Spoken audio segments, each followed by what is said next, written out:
Thank you, and good morning. So I am Colby Harmon. I'm a nautical cartographer and project manager at the National Oceanic and Atmospheric Administration, Office of Coast Survey, Marine Chart Division. This morning I'll be discussing the analysis of cartographic information to improve nautical chart coverage, specifically the geospatial analysis to support the rescheming of NOAA's electronic navigational chart product. ENCs are digital vector charts which are slowly replacing paper nautical charts for most commercial navigation and for many recreational boaters as well. ENCs are the maps used by large seagoing vessels to plan voyages and to monitor their position and progress while underway. Shown here is a radar display on the right and an electronic chart display and information system, or ECDIS, a very sophisticated navigation system integrated with GPS and other sensors that is used by large commercial vessels to display ENCs and other data. Recreational boaters also use ENCs on much simpler, even handheld devices. This is what a typical ENC looks like. The area here is southwest of Baltimore at the entrance to the Patapsco River arm of the Chesapeake Bay. ENCs show water depths, shoreline, buoys, lights, and other navigational aids, and other information important for safe navigation. NOAA maintains over 1,200 separate ENC charts. These cover 3.6 million square nautical miles of ocean waters in the Great Lakes. Coverage includes all U.S. exclusive economic zone, which extends 200 miles from the U.S. coastline. These charts are compiled in 131 different scales and are grouped into one of 6 scale band categories based on their navigational purpose. Many other coastal nations provide ENC data for their own waters, and this contributes to the current global extent of ENC charts used by all commercial vessels on international voyages. This is an image showing the initial layout developed for the new ENC scheme that we're discussed today. An earlier NOAA effort determined the optimum size, shape, and scale to be used for the cells of the new ENC layout. This project being discussed here validated the proposed new layout for each scale band. The goal was to find any missing or extraneous cells in the proposed new ENC coverage. Sorry, I should have slipped through these. This shows the footprints of the medium scale band for ENC charts or cells in the Great Lakes. You'll note that the ENC cells have a variety of shapes and sizes.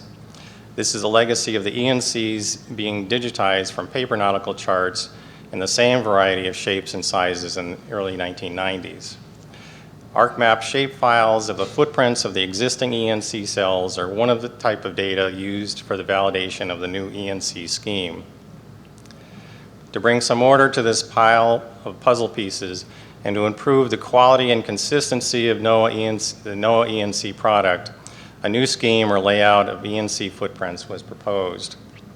This is the reschemed layout for ENCs in scale band 4. This and the layouts of other scale bands were validated and refined for this project. Unlike the current ENCs, these new band 4 charts will only be compiled at either 1 to 40,000 or 1 to 80,000 scales. The table shown here shows the 2 scales that may be used for each of the new 6 ENC scale bands, a reduction from 131 scales to just a dozen. Having a regular gridded layout and fewer compilation scales will make it easier to maintain and update the charts. The new ENC scheme will also facilitate providing new customized nautical products to users. The project's primary objective was to validate or identify ENC cells to be added or deleted from the proposed new set of reschemed cells. This will be done by ensuring that all 150 of the largest U.S. ports are covered by large-scale Band 5 ENCs. Features associated with port entries such as sea buoys and pilot boarding points are covered by a medium or large-scale Band 4 or 5 cell as appropriate. And no new ENC cells or overlapping Canadian ENCs or have extents entirely outside U.S. waters. All areas covered by existing ENCs will be covered by the new layout, And finally, high vessel traffic areas, especially straits and other narrow passages, will be covered by the larger Band 4, Band 5 ENCs as appropriate. The International Hydrographic Organization, which specifies the format for the ENC data, prohibits overlapping coverage within the same scale band. A shapefile of Canadian ENC footprints was intersected with the US chart footprints for each scale. This identified areas of overlapping US and Canadian ENC coverage shown here in magenta in Lake Ontario and Lake Erie. A shapefile of the US international border is another data set used to validate the extents of the proposed ENCs. The original scheme proposed new US ENCs over the entire Great Lakes, but the international maritime boundary cuts through the middle of 4 of the lakes. And there is no reason to have US-produced ENCs entirely outside US waters. A series of selection steps was used to identify 77 Band 4 ENCs shown here in yellow, which were entirely outside the US waters and have been eliminated from the new scheme. This shows the footprints of the new large-scale Band 5 ENCs, those little blue boxes there, as well as US principal ports. That is, the largest US ports based on shipping tonnage as identified by the US Army Corps of Engineers. Principal port data was received as delimited text and converted to a point shapefile. The intersect of the principal ports with the Band 5 footprints resulted in a file of ports properly covered by a chart shown here with a blue star. This was then displayed over the original data of all principal ports with red stars. Simply enough, any red stars showing through reveal a major port without a corresponding large-scale ENC, such as this port in Drummond Island, Michigan. A large-scale cell has been added to the ENC scheme to account for this. When a large commercial ship nears port, a number of important steps are taken to ensure safe passage into a busy and more shallow waters of the harbor. One step is a transition to a larger scale, more detailed chart. Navigational systems on large ships do this automatically as the ship approaches the coast. 2 harbor features that are always portrayed on large-scale charts are sea buoys and pilot boarding points. Sea buoys, also called safe water buoys, mark the seaward entry into a harbor. These also often mark a point that helps ships align with a channel or passage into the deepest part of the port. Large ports, especially those with complex or dangerous passages into harbor, require a local navigator called a pilot to board each ship and guide it safely to the pier. There are designated points seaward of the harbor entrance where ships meet pilots. And we analyze this to make sure that the largest scale ENC cells have both of these features, or these features are covered by large scale cells. Automatic Identification System, or AIS data originating from the US Coast Guard was used to assess the volume of vessel traffic. AIS messages are broadcast from ships to indicate their position, heading, speed, and other information.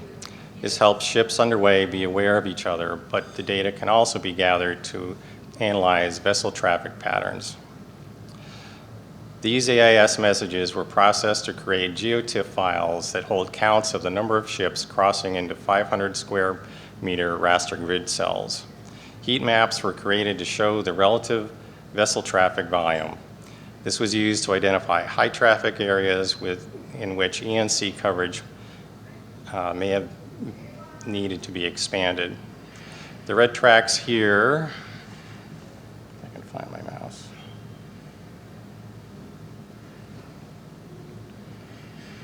The red tracks here show a strait between the Great Lakes that the larger scale coverage has been added for. Data for this project came from NOAA, the Canadian Hydrographic Service, the US Geological Survey, the US Army Corps of Engineers, and the US Coast Guard. All the data was in the form of ArcMap shapefiles except for the delimited text from the port data from the Corps of Engineers and the AIS data originating from the U.S. Coast Guard, which consist of several GeoTIFF files. With the exception of the AIS vessel traffic data, all the analysis in this project was carried out by intersecting one of the new ENC footprint shapefiles with a shapefile of one of the other 6 data sets.